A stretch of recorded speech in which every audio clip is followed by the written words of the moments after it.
All right, welcome everyone. We are just about to get started. I know everyone sort of trickles in here, takes a minute or two to get in. So while you're joining us, please feel free to jump in the chat, say a quick hello, tell us where you're from. Love to hear from you. This is definitely going to be a very engaging session. We're going to be looking to you for questions. So go ahead, start. If you haven't already, start typing that in the Q&A. If you've got a burning question to get us started this morning or afternoon, depending on where you are. I'm going to go ahead and pass the mic over to Ben, Chris, and Gary, and Michael to get us started. How's it going, everyone? At the final day of BB Dev Days, I hope it's been a great conference for you and you were able to attend lots of sessions and have a lot of takeaways to go back home with. Home being probably exactly where you are right now. But let's start getting some questions going in the chat. And I think you have the functionality to send, if it's a specific question, you can send that over to the Q&A, and that's where we'll monitor things. And then if you do that, we're able to share it on the screen and answer that. So while we give some time for the questions to come in, we can do some intros so you know who we have on the panel. This is going to be my sixth intro at BB Dev Days. I feel like most of you, if you've attended some of the keynote sessions, you would have already seen me introduce myself. But if you didn't attend any of those sessions, my name is Ben Wong. I'm the product manager for Sky Developer and the Blackbaud Marketplace. Now, Sky Developer covers a lot of things. Primarily, it's the developer.blackbaud.com experience. So that's where you go to create your developer account, register your applications, and along with applications, there's things like scopes and add-ins that can be registered to it. There's a whole kind of back end to the marketplace experience as well. With the whole Teams functionality, that's part of the Sky Developer portal experience. And then also my team are responsible for the OAuth service for authorizing applications, and also the webhooks infrastructure as well. And then on top of that, we are also responsible for the Power Platform connectors that I know are very popular with the Sky Developer community. So that's me. I'll let the rest of the panel introduce themselves. Chris, you want to go next? Sure, yeah. I'm an app architect here at Blackbaud. I've been Blackbaud for a little over 15 years. Just out of college, came straight here. I've been on the Sky API team for 9 years, basically since the inception, for general availability and before we had add-ins or webhooks or team functionality or any of that, or marketplace. So yeah, that's me. Michael? Yeah, hey folks, I work alongside Ben and Chris on the Sky API team. I've been at Blackbaud for about 5 years, a little over 5 years. And yeah, marketplace stuff, Sky Developer Platform, those are my areas of expertise. My name is Gary Hart. I'm a senior principal architect in success engineering. I've been with Blackbaud for just over 30 years. And I primarily work on FENXT, RENXT, Sky API customizations, as well as Blackbaud CRM SDK customizations and data warehouse customizations. All right, so we have the first question from Alex Wong. Thanks for your question, Alex. And Alex is really on the Ask a Developer panel within the Sky Developer community, if you've ever been there. Alex does a great job of answering many, many questions. So Alex, you could probably be up on the stage to help us out. Let me see how I can share this. So And I kind of expected some query API questions. There have been a number of sessions about the query API, and you will have noticed that I wasn't in any of them because that is the responsibility of the query API comes from a different team. Todd Yellen is the engineer that would have all the answers to the query API. And then David Springer is the product manager. But Alex's question, does query API have a limit on what can be queued to run? So I know the query API, there's an endpoint to start a job to execute the query. I think is your question about the limit on how many of those can be run, or is there more context you can provide there? Or Chris or anyone else? I did, Alex, I did see your question in the community this morning. It sounded like yeah, you're running into some issues running a few queries. So I'm guessing that limit is like how many queries can you execute? But yeah, that would be a Todd question, I guess. I guess there is a limit because I think there's some kind of intense usage of some of the backend resources to execute some of these queries. And we know that's something that the team kind of have to be careful on.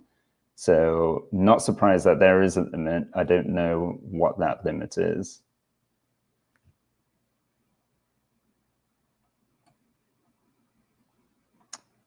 All right. Next question, again, query API. This time from, let's see, how do I share this one?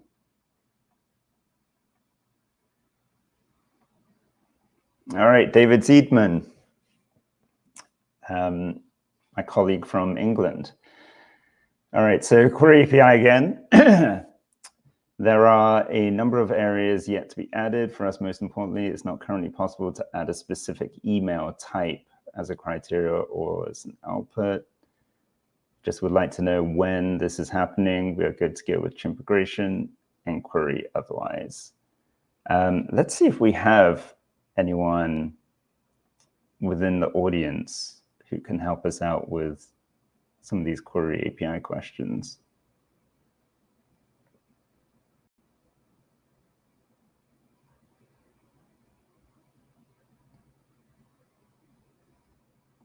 I don't see anyone from the product teams on there who can help. Do we have any answers on the panel?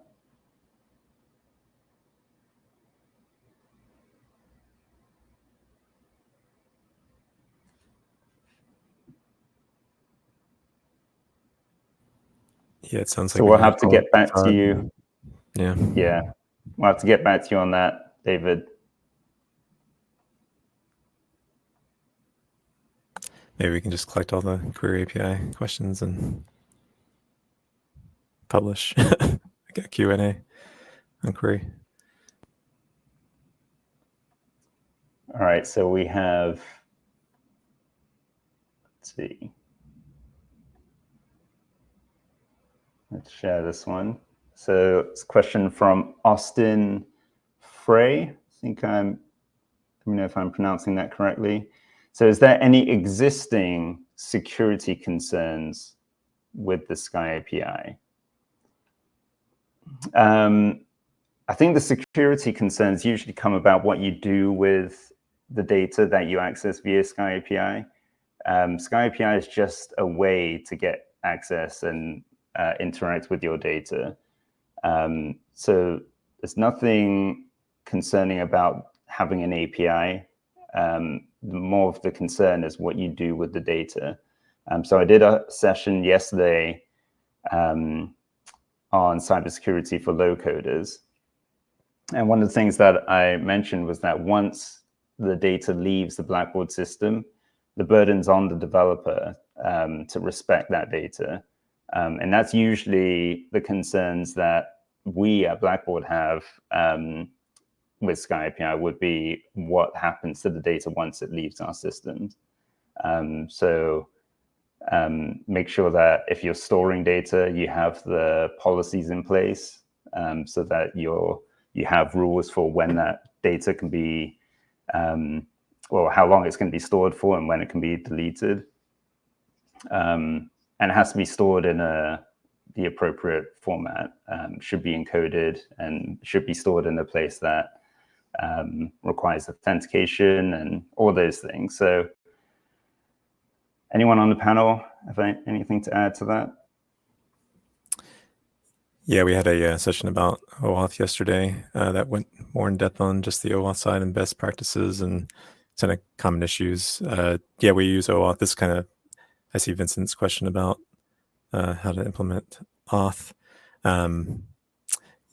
Yeah, I mean, you can read through our authorization docs on our OAuth implementation, but yeah, the authorization code flow is the only flow that we support with OAuth. Yeah, the main things I can think of off the top of my head without going through the full session were about just the way that you're securing your application secret and any authorizations, any grants that you're given. So the auth code, refresh token, access tokens that you're giving, that you're storing them and transferring them to if you're exchanging them with OAuth in a secure manner using HTTPS, using good cryptography, TLS 1.2, 1.3. Pretty much those are the standards, and that's what we support. Yeah, I mean, I think those are the main things, just that making sure that you're securing your tokens.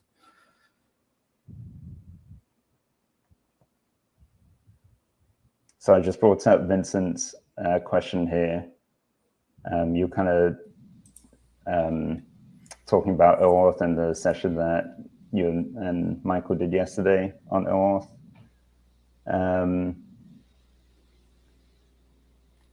I mean, I can kind of go in how we handle that and some of the customizations we write for our clients, which are usually standalone executables, so they can do some kind of integration either directly with another,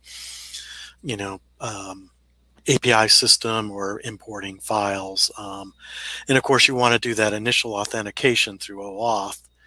But the question after that is how do you keep the integration going without have to constantly, especially if it's a scheduled type of integration. And the thing is to take the application ID and secret, as well as the access token and refresh token that you get back, because that, of course, the access token is good for 60 minutes, whereas the refresh token is good for 365 days, is to store that usually on the machine that is doing the integration in an encrypted manner. In that way, you don't have to have someone come in and re-authenticate every time you want to do that integration. Yeah, so just looking at the second part of this question, so Vincent says, at the moment we have the OAuth in place, but that needs an admin to first log in and select the environment. Is that correct? So it doesn't need to be the admin who goes through the OAuth authorization flow. Now we changed the role who can connect apps. So now there's a marketplace role.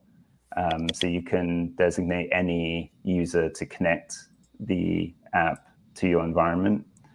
So that's the first step. Once you have users going through the OAuth authorization, that user doesn't have to be an admin. In fact, you should have, if the app is for a specific purpose, you can create a service principal user account to go through that flow so that you can assign just the right level of permissions to that user and use that user account to go through the OAuth flow. The only time that you would need an admin is if the app needs to have access to everything that the admin has access to, and that's usually pretty rare. And likely only if you're using the integration endpoints. Yeah, so we created a specific permission for the NXT data integration API. So even that one, it doesn't need to be an admin. But that permission set does have, it enables apps to do pretty much what admins can do.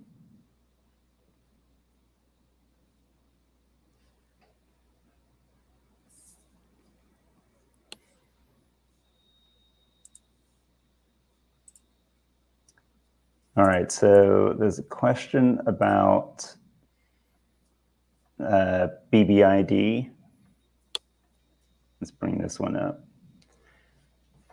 So can an Azure AD SSO user connected to a BBID call the all-true-SKY API with that user, assuming that they have a dev user?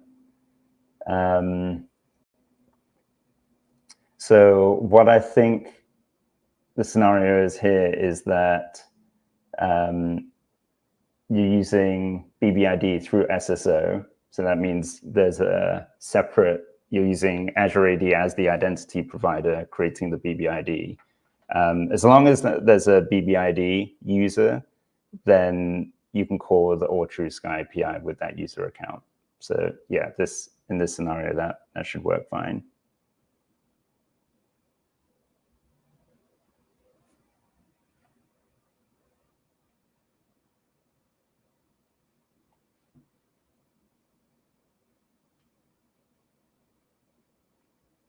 All right, I'm just trying to scan to see what other questions we have.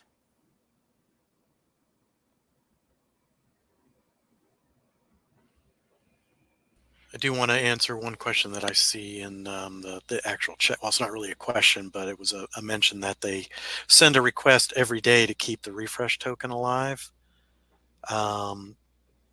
Just to be knowledgeable, the refresh token is good for 365 days, not a single day. So you don't have to send that every day.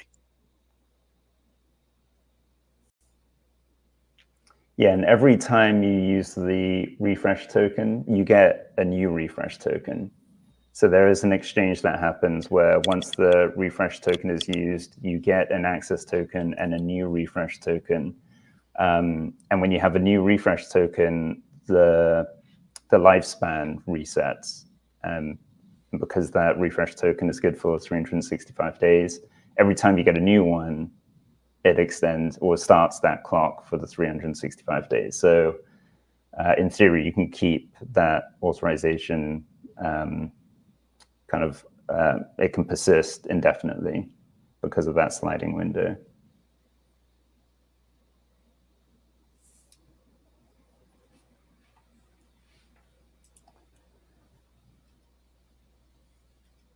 Okay, so I'm going to bring up this CRM question, even though I'm probably not, I don't know if anyone on the panel can answer this one. Have you heard of self-hosted BBCRM customers using Sky API as an alternative to BBIS for event registration? I don't know, Gary, have you come across any of this? I haven't heard that. I mean, with it being relatively new for BBCRM, we actually haven't had a whole lot of call from it from a customization standpoint yet, although that is starting to bubble up. But to my knowledge, I don't know anybody that's doing that right now that I've heard of.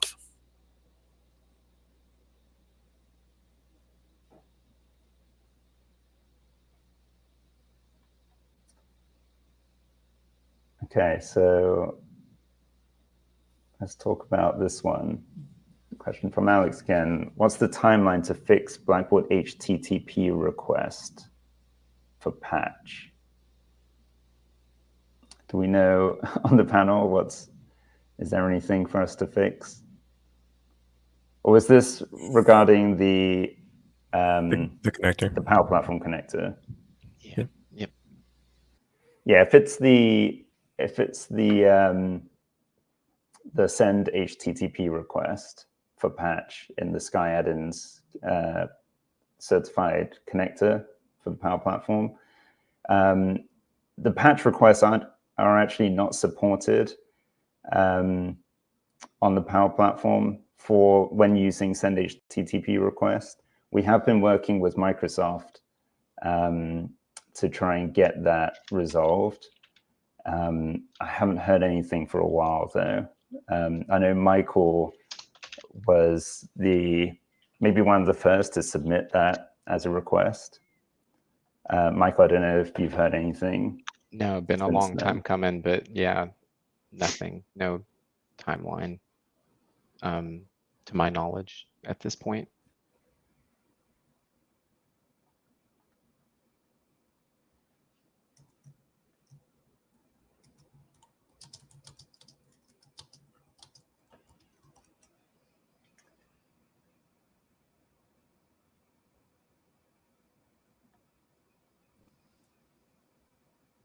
Hey, I'm crashing the party. Hey, Eric. I know the answer to Alex's question. Well, I can at least tell him what we're doing, which is a little different. But yeah, we continue to raise this with Microsoft. They're aware of the issue. We, continue to help them try to troubleshoot it. But it has been a long-running issue that we're working on. So stay tuned, Alex. We'll keep at it with them.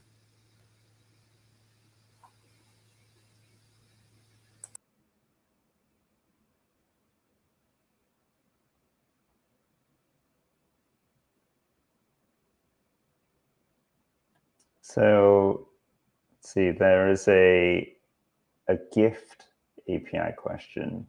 I don't know if anyone on the panel has an answer here. So let's see, am I missing the beginning? No. So while using the gift custom field list for all gifts, we want to filter based on multiple categories, and in the API documentation, it says category field accepts an array. But if we set multiple categories, API endpoint filters records only based on first category from the provided category array. Anyone familiar with this issue?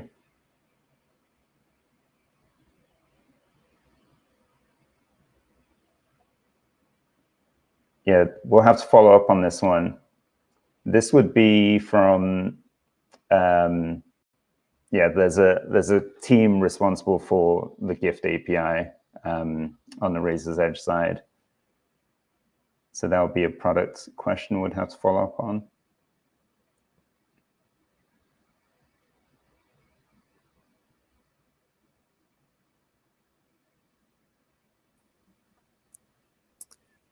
Ben, Todd is here if you want to pull up some of the query API questions. Oh, Todd, here to save us.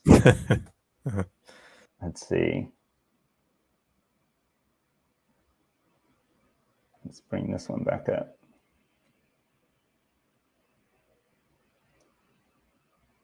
So Todd, I think this is a question about just how many jobs can be run at the same time. Sure. So there's some throttling that goes on with the jobs. I forget the limits at the moment. I think right now it is 2 per user concurrently and 10 per environment, but we will be adjusting those limits as we start to roll out and people start to use it. There's a couple of different modes. There's that you can run queries in. One is synchronous and the other one is asynchronous. If you're running in synchronous mode and you exceed your cap, you'll get a 429 response trying to run the job. If you're running asynchronous mode, it will actually queue up the job. You'll get a 200 response, and it will say throttled, and the job will then run as soon as the previous jobs that are in front of it finish.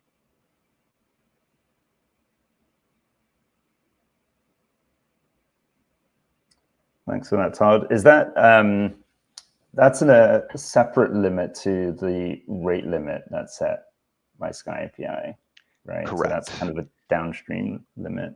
Yeah, because queries like running queries would be much less frequent than the rate caps, but the individual requests are processing much larger amounts of data, so we implemented a separate throttling mechanism. All right, and then there was another question from David Ziedman. Right. Yeah. So the path for query has been we wanted to get query functionality out faster than it would take us to build out to replicate all of database view query functionality in WebView and API. And so the functionality that's been put out initially is somewhat limited in scope. It has a fair number of restrictions on what features have been built out already, and so that's some of the limitations you're referring to. Over the next few months, we will be hopefully rapidly expanding the set of supported fields and thus the percentage of queries that are supported. And so, yeah, so it's just a question of how fast we get to those things. But over the next few months, you should see the different types of things being added. We have prioritized the various types of fields that are not supported by their prevalence throughout RE query. So date fields is up first. Actually, specific types and attributes are close. Forget what else was code tables are a very high priority. But so all those things will be coming over time in the next couple of months.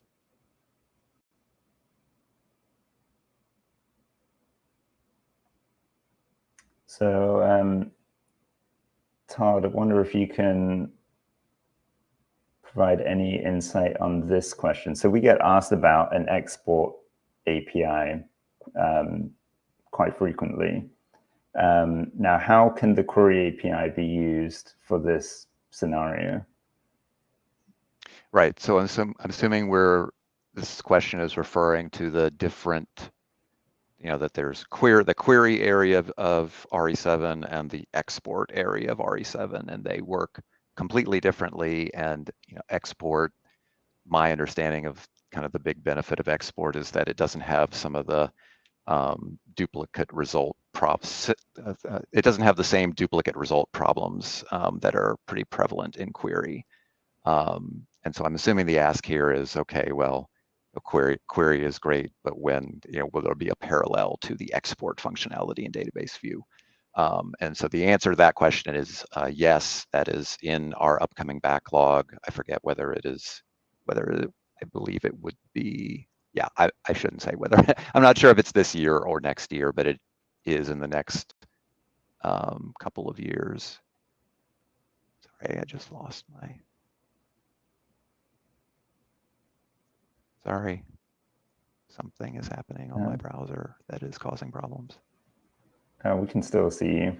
Okay, I'll keep talking even though I can't. So yes, so sorry. So yes, the port of export functionality from database view to web view is planned, and I would expect that there would be API capabilities along with that.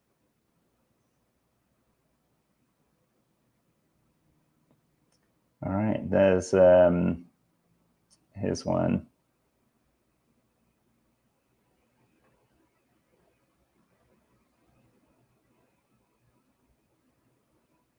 I don't know the answer for sure, but most likely is so if we are talking RE and XT, the API is still is not yet generally available, and so it is. If you are not in the query EAP, then yes, it is most likely that you just haven't been given access to the query API yet. But everyone should have access over the coming weeks. I think the team are very close to getting the query API out into GA, so everyone will have it.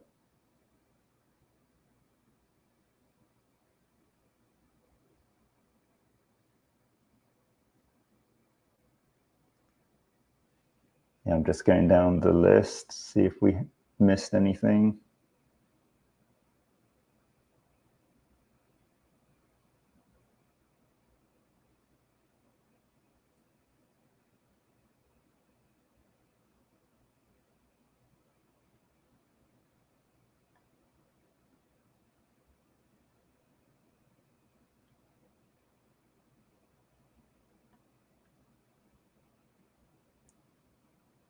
So we have another, this is a separate one. Query list API endpoint.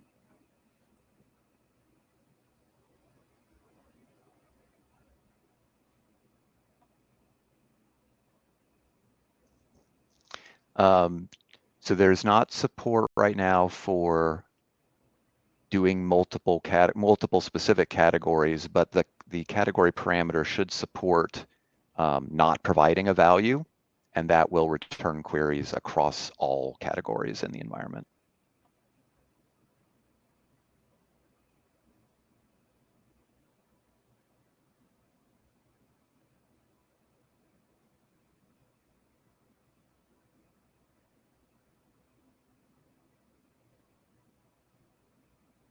I think we have got to all the questions that came in through the Q&A. I wonder if we have any questions in the chat that we haven't addressed. Did you answer the one about the BBMS list transactions?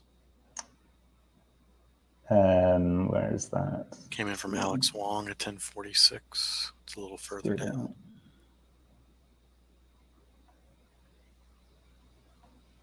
All right, let's bring that one up. So no API endpoint for BBMS list transactions. However, the web view of merchant services has the function to do so.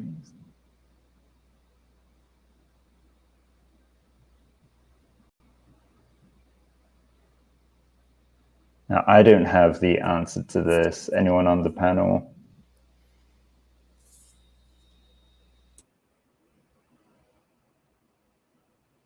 No, this will be a Mina mystery question. So we can follow up with you, Alex, on that one.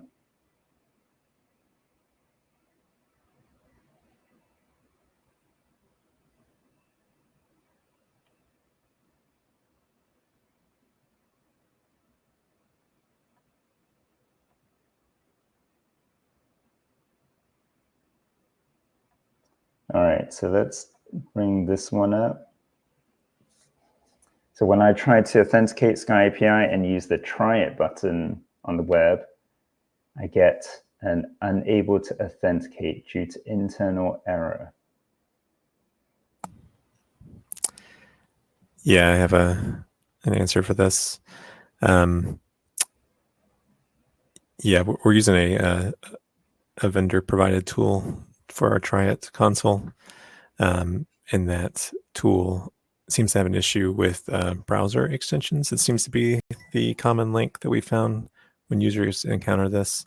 There are particular extensions that try to interact with the page in a way that when that authorization form is presented, it'll try to like intercept the message, and basically it just doesn't recognize that extension event. So if you would let us know, if you don't mind, either using a different browser, it's not a great answer, or if you could disable certain browser extensions to see if one of them is causing the issue, that should get you around the problem.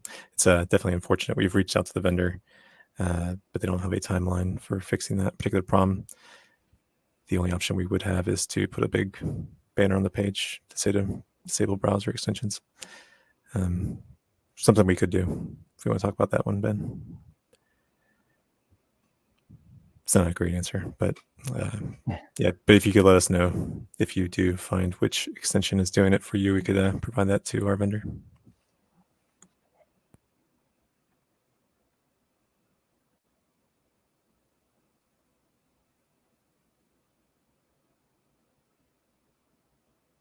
See if I'm missing any others at the bottom. There's one other by Vincent Bailey at 10:51.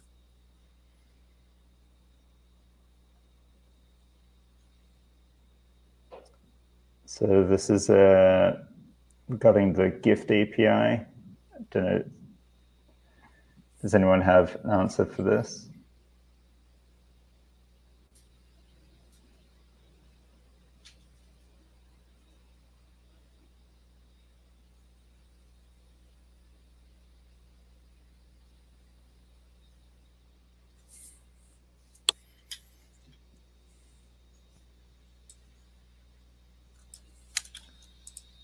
At least we know for next time to have some more people from the RE team here, so that they can provide these answers, because these are some very specific questions about the domain areas, like within each product. I think most of the expertise, at least on the Sky API team, is kind of more on the general developer experience. So when it gets to some of these really specific kind of product related questions, we don't have that level of detail or knowledge on our team.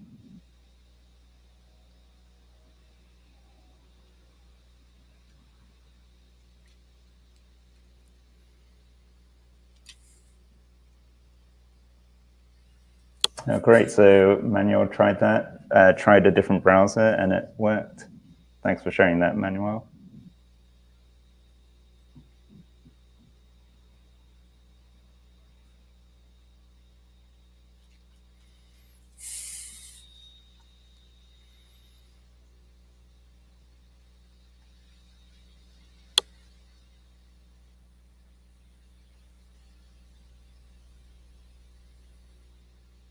All right, let's see, I'm not seeing any more questions.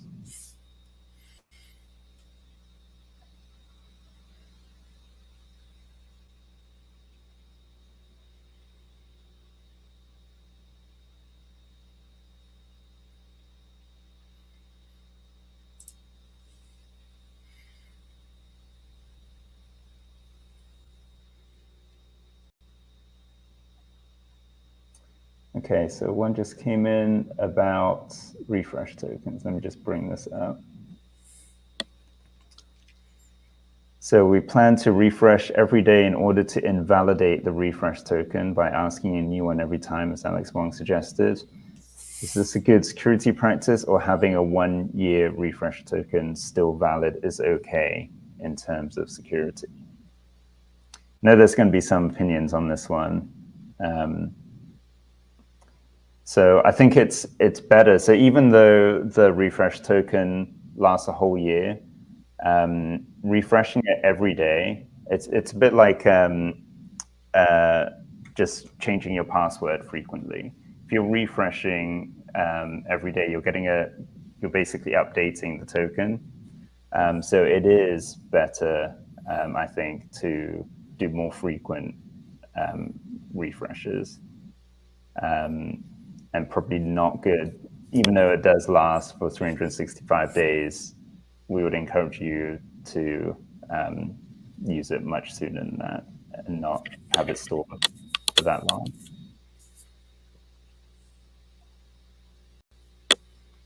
Don't know, guys, if you have anything to add to that. No, I like your answer. Yeah. Just doing it more often is kind of like refreshing or updating your password more often. I like it. And most of the time when you're using this particular practice, like I said, it's for integrations, which are usually run potentially on a daily, a weekly, or monthly basis. Rarely is it something that runs on an annual basis. So most of the time you're refreshing it much more frequently than the 1 year time period.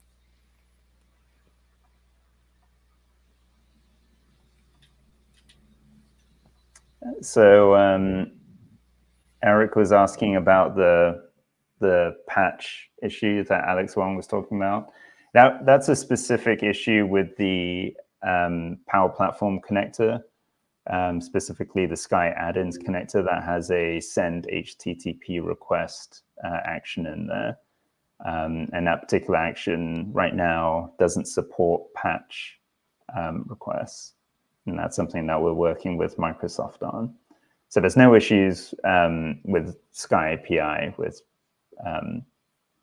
patch. It's just with the certified connector.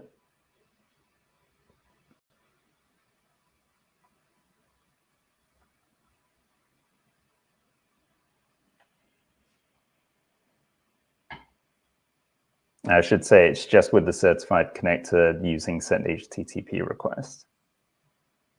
You can do patch requests in general in the connectors.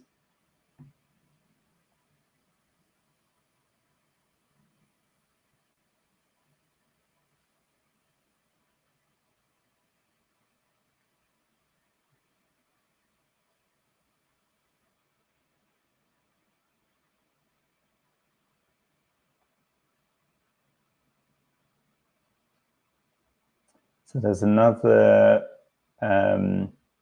try it button error. Okay, that didn't show up very well. I don't think that fit. Or did it all fit? So let's see.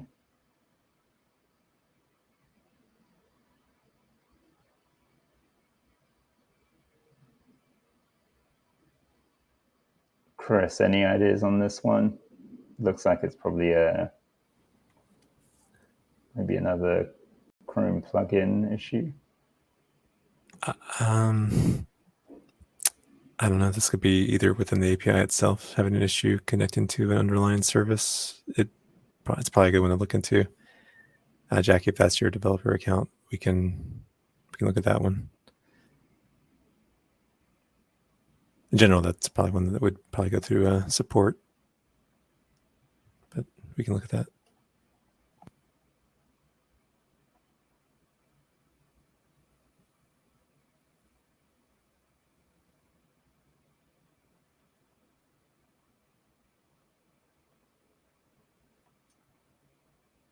All right, let's see if we have anything else in the chat. There was a follow-up question from Eric.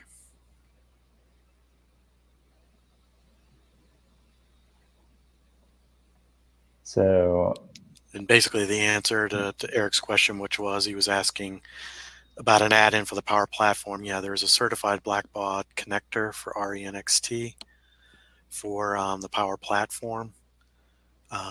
It's a one that does require it's a premium connector. So you actually have to have a license within Power Automate to use it. And then further, we are in the process of developing a connector for FENXT, but it's in the works currently. But in the meantime, as was also mentioned, the send an HTTP request connector within the certified connector can be used to call any of the Sky REST APIs for both FENXT and RENXT, as well as Blackbaud CRM, if there isn't already a certified connector for that specific API.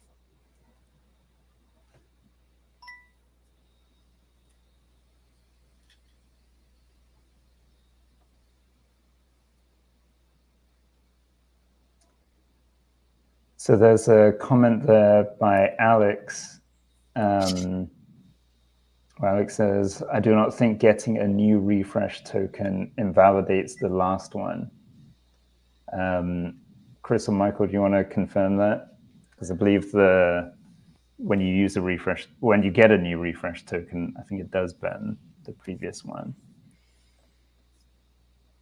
Can you confirm that? That's right. Yeah, unless you're using preserve refresh token, which we don't recommend unless you absolutely have to use it. Yeah, every time you exchange a refresh token, that burns the previous one. Invalidates the previous one. It's probably a better word. Yeah.